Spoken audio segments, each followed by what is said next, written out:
I'm pretty sure Ben's the one who just gave the speech tonight on my behalf. That was tremendous. And these lights, it's very hard to see everyone, but I'm going to do my best to recognize everyone. Good evening. I am hopeful that the old timer tonight is afforded the same latitude with my speech length. At least that's what John Garton recommended, okay?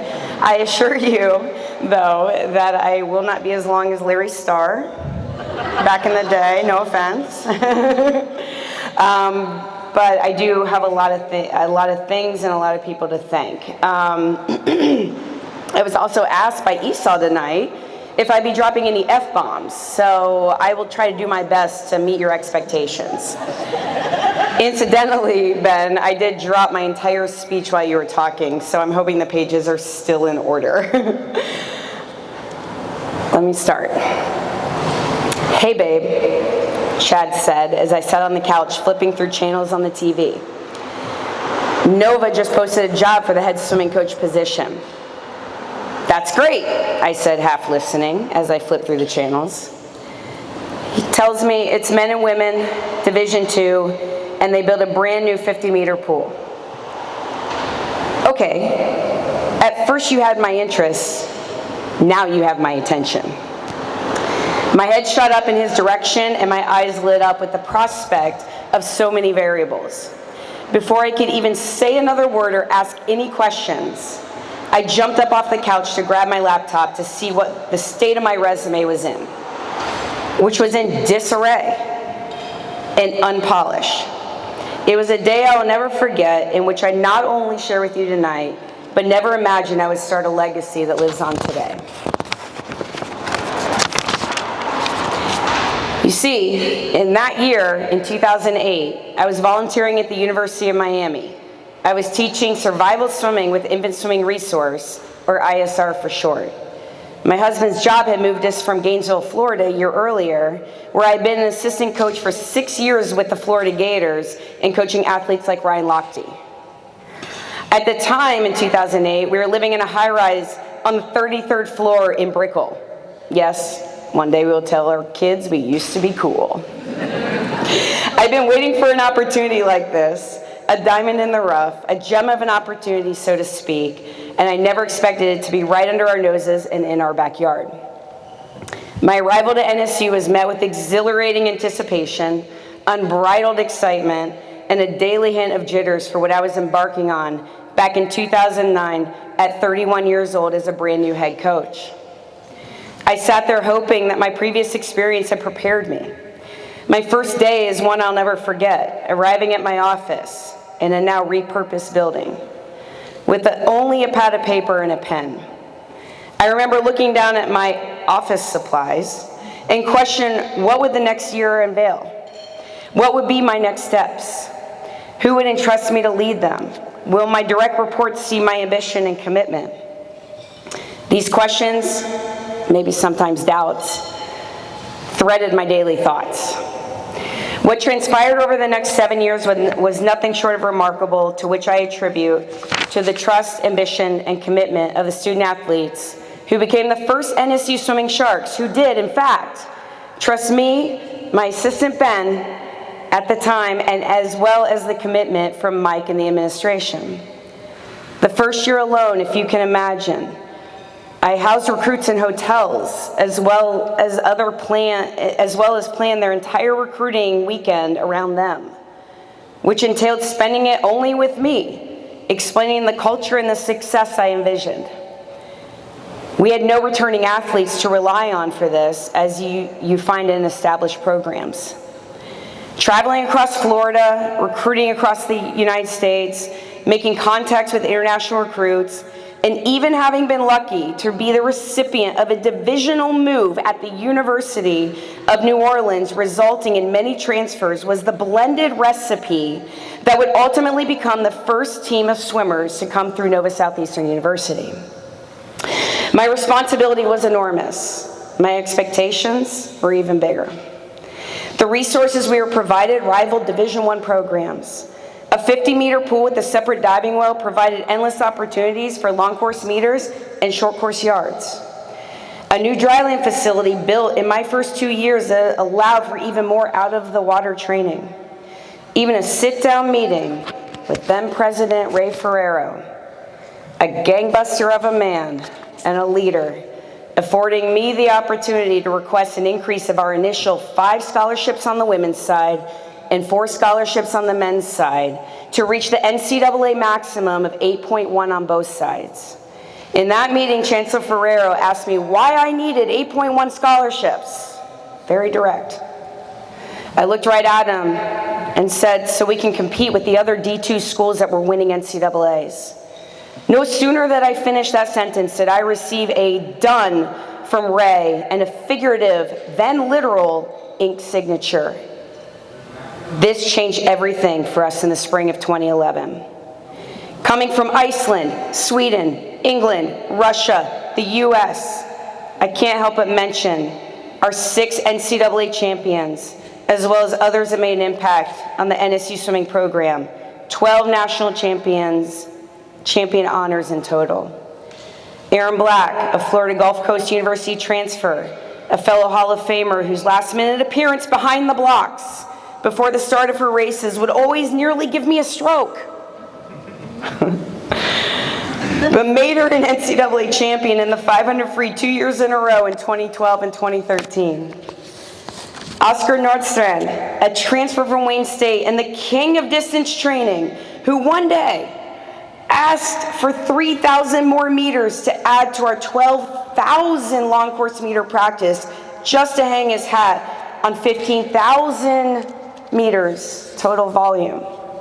The longest practice ever at that point. He became a 500 freestyle NCAA champion in 2013.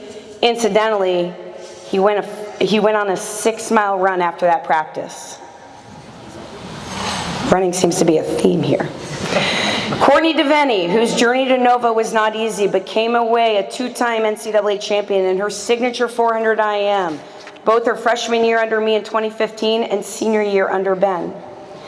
Bryndis Hansen from Iceland, whose ferocious ambition and attention to mechanics and details helped her not only win, but break the NCAA Division II record in the 50 freestyle at NCAAs in 2015. Thiago Siekert and Anton Labanov came on the same recruiting trip, enrolled at NSU at the same time. Twins, you might say, except Thiago was from Brazil and Anton was from Russia. Thiago, whose walkout song at finals was always "I Want You Back" by the Jackson 5. True story. Shattered records and championships by winning the 100 freestyle and 200 freestyle in 2015 and the 200 fly in 2016 at NCAAs, and becoming one of the most decorated swimmers for NSU between his conference and NCAA performances. Anton, whose breaststroke events would have been competitive in the top 8 at Division I NCAAs, came to NSU, not only broke the D2 100 and 200 breaststroke records, but still holds them to this day. He was the NCAA champion in both of those events for 3 straight years from 15, 16, and 17. The beauty of the success of the NSU swimming program was driven also by those who had similar success both at the Sunshine State Conference Championships and NCAA Championships. Lauren Chappell, the versatile British swimmer who originally signed with another school, called me one day out of the blue to tell me she had changed her mind and wanted to be an NSU Shark. Her success at conference and finish at the NCAA Championships in her 400 IM signature event proved her never-ending commitment and persistence.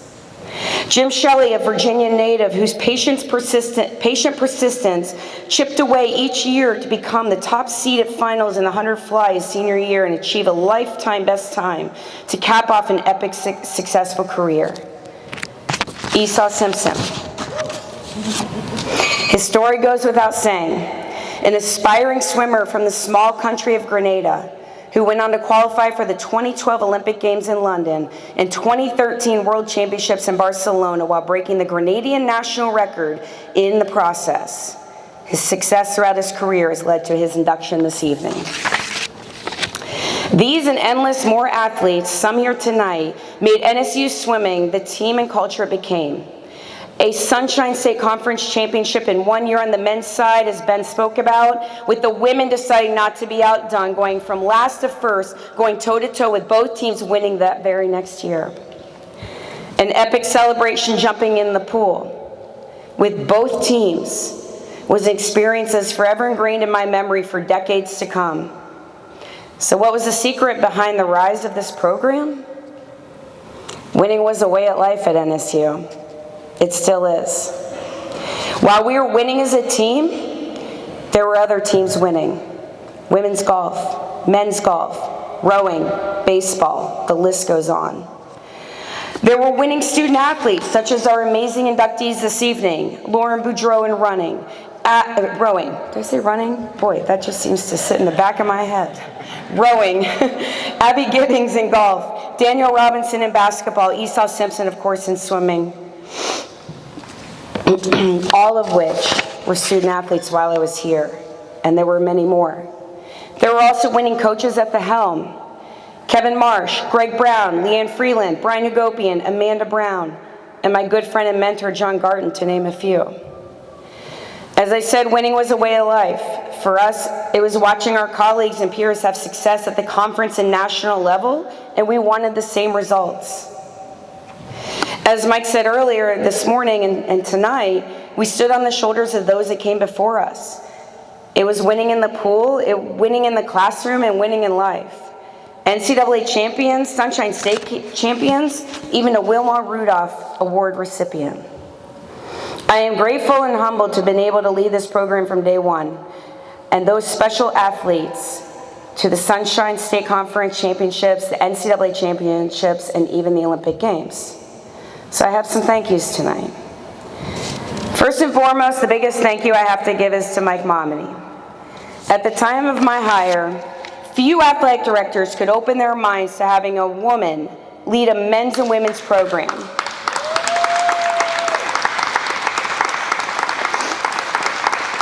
In our 50th anniversary of Title IX, I think that's ever more important today. It is still an anomaly to this day around the country.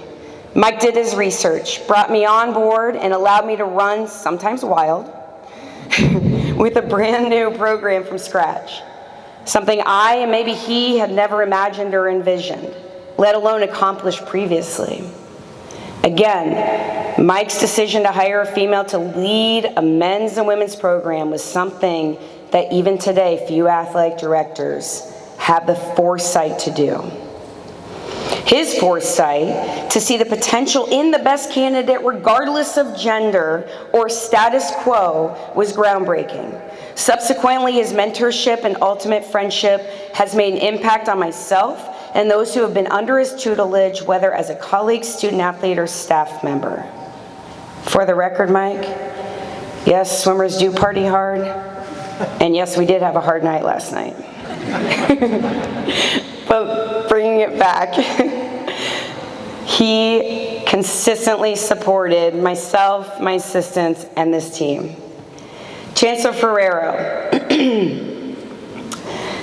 Ray, as I love to say, of course, he can only be described as a bona fide gangbuster, as I said before, an ambitious go-getter, an incredibly competitive leader, a man of profound integrity and forethought. The times I was able to meet with him, specifically at his favorite restaurant, Anthony's, with the airplane, in a candid manner, were transformative professionally and personally. He was able to build a powerhouse of a program for NSU swimming through his tremendous foresight that bled into the mentorship of wisdom that will leave me forever indebted to him. President Hanbury, thank you for your leadership, your support, and what you give to Mike, NSU Athletics, and every team and coach that pours their heart and soul into representing the NSU values and mission. To my patient yet persistent husband, Chad, his simple words back in 2008, gave way to his opportunity like anything we both could imagine. He never fails to champion all that I aspire to achieve and continue to encourage. He even encourages our 3 young children, 10, 8, and 3, The importance of attitude and effort. He and I love to reminisce about our time down here in Miami and Davie. Ben, I certainly need to thank you endlessly. You were my first assistant coach in my head coach tenure. It's something I can never forget. You gave back to the program every day and provided the wisdom and witty humor that only you could give. You invested in this program in ways that I could never imagine, to the extent that when it came time to give my recommendation to Mike, when he asked me, upon my departure, there was only one name to give him, and that was yours. Thank you for continually being a close friend to this day and continuing this program with the success that you've been having. Names like Steve Orris, C.A. Tolchinsky, Steve Russo, Zevin Stubblefield, Dustin, Amy Gaydens, it's so many more I have to thank you. I think I've run out of time. Thankfully, there's no music here to take me off stage. To wrap up this speech, I am grateful for the time afforded. I say this: while the achievements did not come easy, they did come with a level of sacrifice, hard work ethic, accountability, and above all, a mutual trust between myself and each of these student athletes. 7 years of a timeline gave way to a lifetime of memories, relationships that still hold strong to this day, and gave young athletes an opportunity to achieve their goals, their childhood dreams, and their greatness. What often is undervalued is the impact and importance that athletes and those relationships have on coaches to mold us into making us better coaches and better people. I always feel that we get paid to do the administrative work and we coach for free. We coach because we get to coach, not because we have to. Being at NSU, building the program from scratch, creating a level of success that continues to this day, developing relationships, there is no monetary value that can be placed on such a special opportunity. Athletes, young and old in this room, be coachable. Be ambitious. Be the role model you once had. Maybe all you need is a pen and paper. Maybe all you need is a great mentor. Maybe all you need is a vision. May you reach your, may you, stop. May you, I was doing well up until this point, right? May your reach always stretch further than your grasp, and you always see the impact you have made on coaches like me. Finally, while I was not able to attain the elusive NCAA team champion honors, Ben has assured me this is the year. Thank you, and fins up.